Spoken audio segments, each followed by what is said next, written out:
Hi, may di-discuss lang po ako sa inyo ngayon about my business. Paano nga ba magsimula ng business na maliit ang puhunan? Dito sa business na ipapakita ko sa'yo or i-share ko sa'yo, maliit lang na puhunan pero pwede kang yumaman or maging milyonaryo. Bigyan ko kayo ng tips.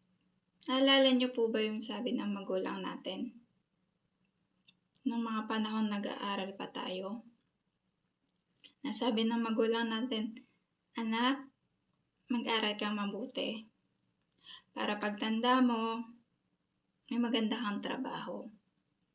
Dito, pag tumanda ka na, may maganda ka ng trabaho, dito ngayon papasok yung pagiging survival mo as a empleyado.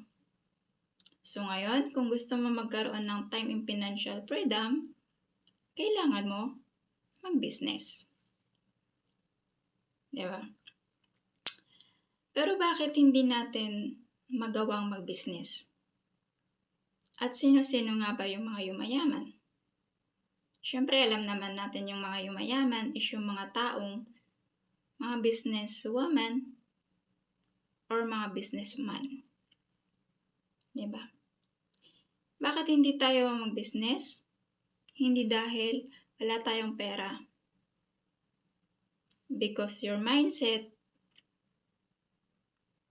is not prepared. Kaya ikaw, kung OFW ka, kailangan mo mag-business. Dahil alam ko, at katulad mo ako, na OFW, na kahit ako na walang anak, ikinakakapos pa sa sahod ko every month.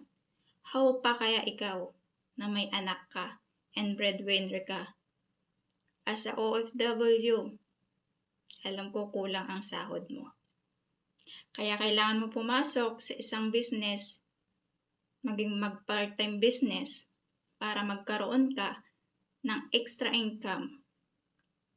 Para pag uwi mo sa Pilipinas, may maganda kang kinabukasan at magkaroon ka ng ipon para sa mga anak mo at para sa magiging kinabukasan mo sa henerasyon. Diba? Kaya ikaw kung OFW ka, mag-message ka lang. Ituturo namin sa'yo kung paano gawin ang business na to. Ituturo namin sa'yo ang business na to. Ang buong team magiging kasama mo. Natutulong sa business mo.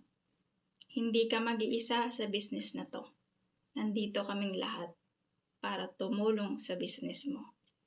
Hindi ka mag-iisa para tuparin lahat ng mga pangarap mo. Kaya mag-message ka na sa amin para maituro namin sa'yo kung paano gawin ang business na to. See you!